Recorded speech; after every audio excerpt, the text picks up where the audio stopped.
That just one of the storylines out of the huge Senate debate in PA. The key takeaways from the Oz and Fetterman campaigns and what's next for the candidates. Plus, Jasmine in the spirit of the season. What a gorgeous night to celebrate Halloween. We're live in the city of Harrisburg tonight for the Bash at the Brownstone. CBS 21 News at 5 o'clock starts right now.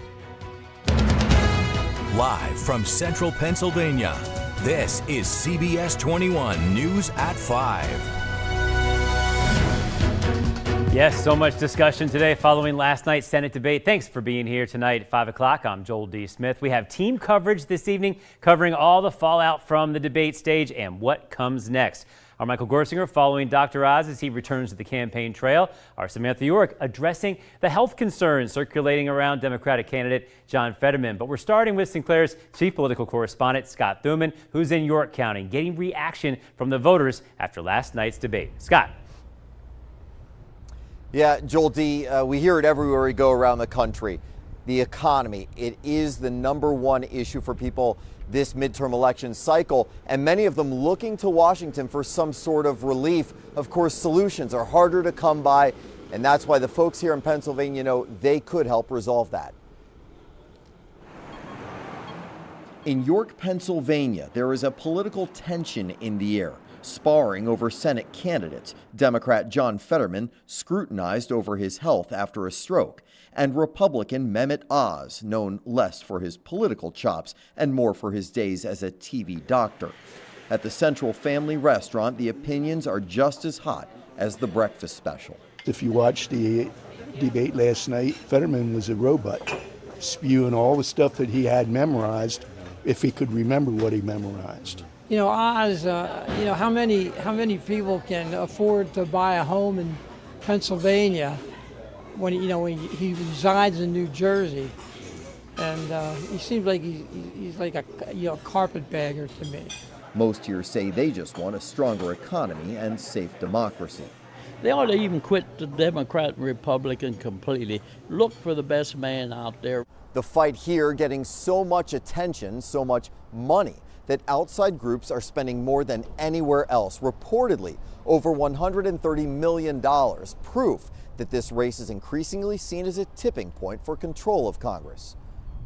While Tuesday night's debate was meant to clarify, these voters say it just highlighted what they don't like about politics. They ought to make it that they're not allowed to say one nasty thing about the other person. We're Christians, so we don't believe in that. It's a state Trump took in 2016, but Biden won in 2020, adding even more intrigue in a toss-up where many are just fed up. Republicans want to go one way, the Democrats want to go the one way, and it's confusing. All right, confusing. So the ads, the money, the stumping, what does it all amount to? If you look at the numbers, the most recent polling shows a little bit of a flashback. 2 months ago, John Fetterman up double digits. Right now, that lead closer to 2.2%. And obviously, we still got a little ways to go. Joel D., back to you. Thanks a lot, Scott. And yes, who knows what that next poll will show. But ahead of last night's Senate debate, a CBS News YouGov poll found 54% of registered voters did not feel that Fetterman's health was an important topic for the candidates to address. But following the debate, viewers turned to social media to discuss Fetterman's performance and the aftermath of that stroke. John Fetterman's doctor has said he's fit to serve. CBS 21's Samantha York looking into this today with some medical professionals, learning more on what symptoms are common among stroke survivors. Samantha. Well, Joel D., both campaigns agreed to have closed captioning at the debate last night, and doctors say the processing that we saw on stage is typical of stroke symptoms. Talk about the elephant in the room.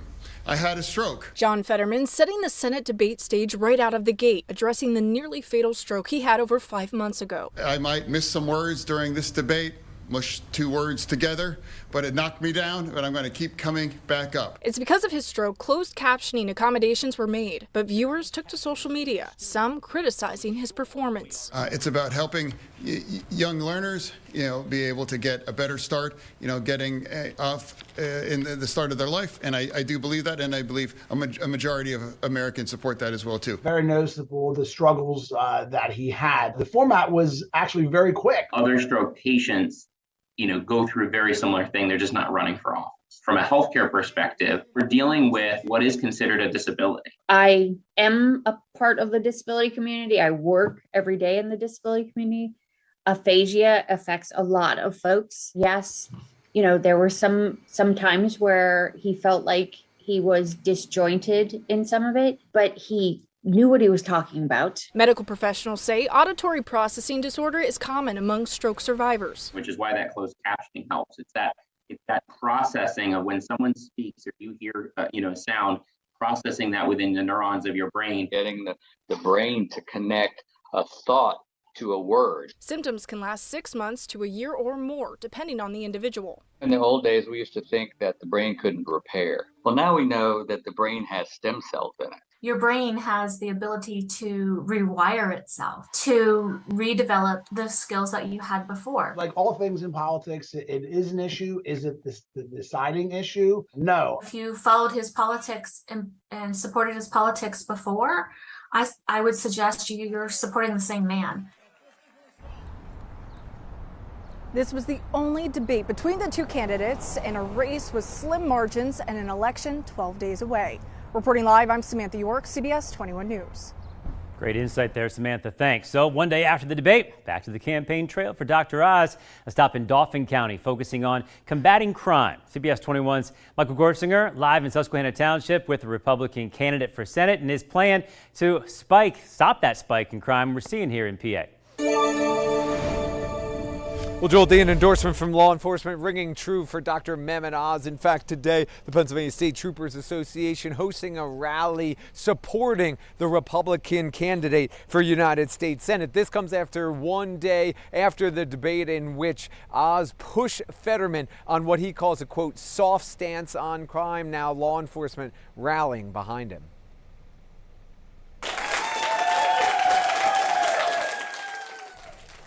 With well-known law enforcement leaders as a backdrop, Dr. Fetterman and Oz confidently walks into the Pennsylvania State Troopers Association, pushing his proposal to fight crime in the Commonwealth. Citing a myriad of statistics to prove rising crime rates, the celebrity heart surgeon bashing Fetterman's so-called soft record on crime.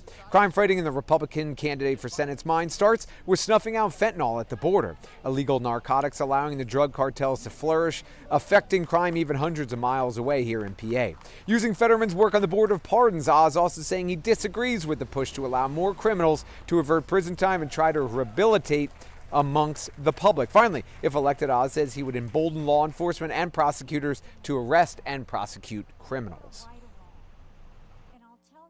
As a U.S. Senator, I'll do the right thing for our communities. Amongst them, I'm going to let police do their jobs.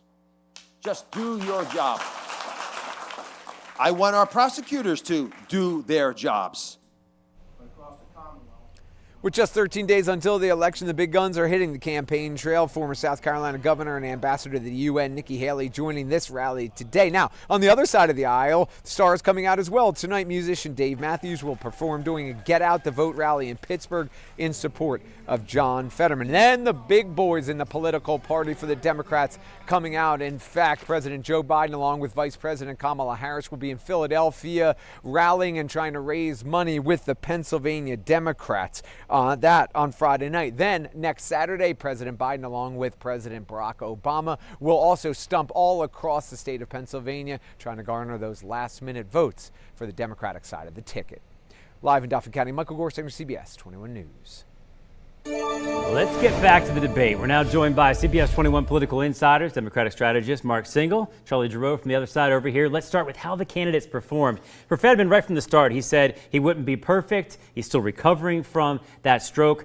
But this is the first time that the voters had a chance to see him talk in more than just a soundbite. Mark, how do you think he did? Well, he was upfront about the fact that he might have some glitches, and he did. Let's face it, he was shaky. He wasn't quite recovered seriously from the stroke. But I give him a lot of credit because he did deal with the questions. He did answer the questions. He was straightforward and honest.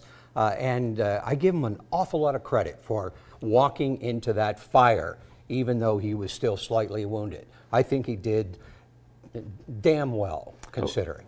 A lot of people have already voted, Charlie. Can this be considered a game changer after what we saw last night? It will be for those who haven't voted, and I think it shows you some of the perils of early voting, because I'm sure that there are a lot of folks who have already cast their ballots that wish they had the opportunity to do it again, because what you saw last night was painful to watch.